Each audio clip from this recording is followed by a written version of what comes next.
பாலிட்டியில் procedure establish by law and due process of law இந்த ரெண்டு கான்செப்ட்ஸும் நீங்கள் படிச்சிருப்பீங்க.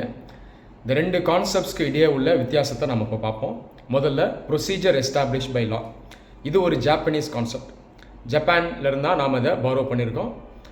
அந்த காலத்துலேருந்து இன்றைக்கு வரைக்கும் இந்தியாவில் மெயினாக ஃபாலோ பண்ணுறது ப்ரொசீஜர் எஸ்டாப்ளிஷ் பை லா.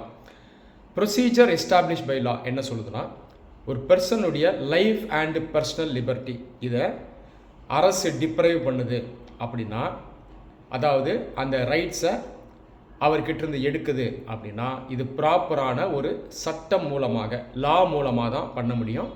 அந்த சட்டத்துக்குள்ளே ப்ராப்பரான ப்ரொசீஜர்ஸும் இருக்கணும்.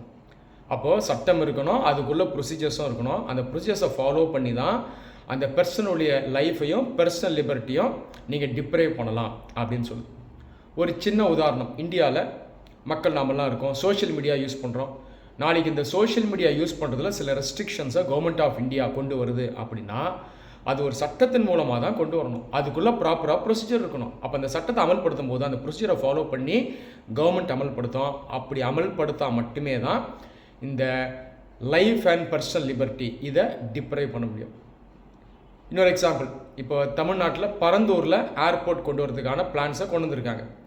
இப்போ நாளைக்கு இந்த பரந்தூர் ஏர்போர்ட்டுக்காக மக்கள் கையிலேருந்து லேண்டை வாங்கிட்டு அதற்கு பதிலாக அவங்களுக்கு பணத்தை கொடுத்து காம்பன்சேட் பண்ணலாம் அப்படின்ற ஒரு ப்ரொசீஜர் மூலமாக சட்டத்தின் கீழே கவர்மெண்ட் ஆஃப் தமிழ்நாடு அந்த நிலத்தை வாங்குது, ஏர்போர்ட் கட்டுது அப்படின்னா அது ப்ரொசீஜர் எஸ்டாப்ளிஷ் பை லா.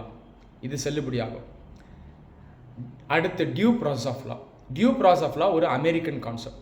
அந்த காலத்துலேருந்து நம்ம டியூ ப்ராசஸ் ஆஃப் லாவை ஃபாலோ பண்ணலை. டியூ ப்ராசஸ் ஆஃப் லா என்ன சொல்லுதுன்னா, ப்ரொசீஜரை தாண்டி அந்த லா சட்டம் இருக்கு இல்லையா, அந்த சட்டமானது ஃபேராகவும் ஜஸ்டாகவும் ரீசனபிளாகவும் இருக்கணும்னு சொல்லுது. அதாவது அந்த சட்டமே நியாயமானதாக இருக்கணும், சரியானதாக இருக்கணும் அப்படின்னு சொல்லுது. இது வந்து ஒரு ப்ராட் கான்செப்ட்.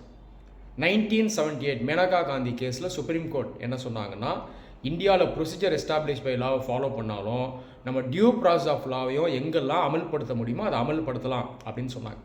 இதற்கு ஒரு எக்ஸாம்பிள், அந்த பரந்தூர் ஏர்போர்ட் இருக்கு இல்லையா, அந்த பரந்தூர் ஏர்போர்ட்டை முதல்ல பரந்தூரில் தான் கட்டணுமா, விவசாயிகள் கிட்ட தான் நிலத்தை வாங்கணுமா அப்படிங்கிறதே நம்ம முதல்ல யோசித்து நாம் ஒரு சட்டத்தை கொண்டு வரோம் அப்படின்னா அது டியூ ப்ராசஸ் ஆஃப் லா. அப்போ இந்த சட்டமே நியாயமானதாக இருக்கணும். அப்போ விவசாயிகள் கையில் லேண்ட் எடுக்காதீங்க, ஏழை மக்கள்கிட்ட லேண்ட் எடுக்காதீங்க, இந்த இடத்துலையே முதல்ல ஏர்போர்ட்டை கொண்டு வரணுமா, இந்த கேள்விகளெல்லாம் நம்ம எழுப்புறோம்னா அது டியூ ப்ராசஸ் ஆஃப் லா.